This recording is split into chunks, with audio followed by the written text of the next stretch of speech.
everyone, Infinity Dave again, and I've got the HP Reverb and I've got the updated version, which with anyone kind of looking at getting the HP Reverb, look on the serial number for anything over 930 and you should have one of the newer units, which I'm told has different components inside that don't cause a lot of the issues that we have. And I'm going to kind of show you what you get with this clip now. So I want to try and take this off. I'm not sure how easy it is. It's actually very hard. It's got a clip on it, so you have the normal joiner like normal, but it also is provided with like a 3D printed. I got it. So yeah, you get one of these clips, which secures it in, so it has no kind of movement or anything. It still comes with the clip that it normally does, although it does feel a little bit more secure anyway. And yeah, and this clips in nice and tight, held in, can't flex that way, and it can't be pulled apart. I haven't actually had any issues with this so far. I've used it, I just want to kind of say I haven't used it for a great amount. I've probably used it for about 15 to 20 hours, which from the kind of the last one I probably would have had issues by then. So yeah, and again, I want to say, the resolution is really good.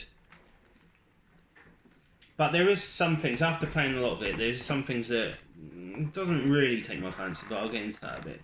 One of the things was the comfort. I think the comfort was alright. It definitely wasn't bad. I know a lot of people again say about the nose thing. But what I've got is a HTC Vive leather cover that I've just stuck on. And I actually prefer it. It kind of spreads the weight because the Reverb one is very thin and kind of digs into your face a bit. This one, it just sits on my face anyway a lot better, and I prefer that. And it doesn't get so hot as well.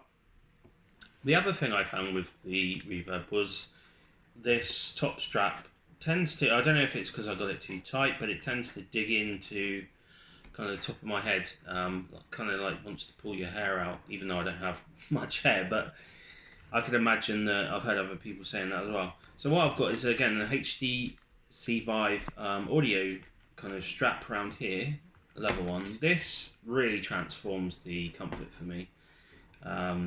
It kind of stops all that kind of pressure, and then because I wear headphones, it stops any pressure coming on the sides.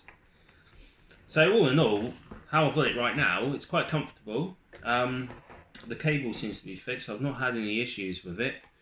So let's get into a bit of what I don't like about it, and I have to kind of retract maybe from what I've said before, because after trying different headsets again, it's been a bit more apparent.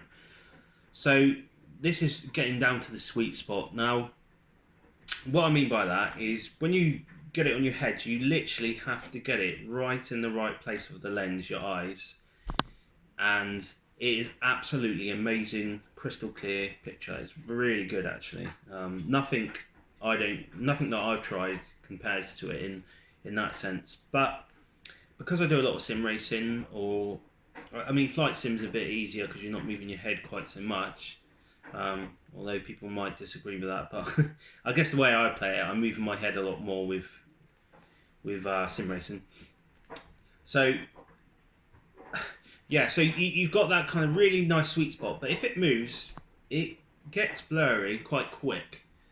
So it's trying to get this on your head. I mean, once you've got it on, you've got it in the sweet spot, like I said, it's really good, but it's very difficult to sometimes get that. I'm still, at times, getting halfway through a race or something and having to move it around to try and get the best position for it. And also, I'm noticing that when I look left and right, more so than up and down, the quality goes off quite quickly. So it's that pinpoint in the middle that is crystal clear, but when you look left and right, I mean, it's still, you can still like read certain things, but it definitely drops off a lot more than say, which a lot of the headset I've tried is the Rift S, and that does have quite a big sweet spot, although the clarity isn't even close to this, to be honest, when it's in the middle. So I really think, coming back to, would you want this headset? Would it be good for you? I think if you know, there are definitely flaws with it, but if you want to invest the time in, you know, getting used to it, getting it set up perfectly for your head, and you just doing it for seated sims, then I think this definitely could be something to look at. But would I recommend it? I kind of would. I'm kind of mixed with it, to be quite honest. There's some things that are like, it is honestly just the resolution that if it wasn't for that, I wouldn't recommend it. But because of that, I think it has a place in the market for, you know, for certain people. So I know you guys might, I've spoke about before about the valve index, and that's a timing kit I have actually ordered now. So that's going to be coming in within the next, I would have said, couple weeks. So I'm going to be taking a look at that. I'm quite looking forward to that, seeing what kind of the difference is between this and the valve index. From what I've heard, the field of view's higher in the valve index. The colours are a bit better in the valve index. And I imagine the sweet spot is better than this.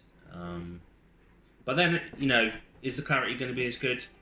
I don't think so, because once you get this in, like I said, it's good. But that's it for today. If you guys got any questions, please leave a comment below and I'll try and answer any questions.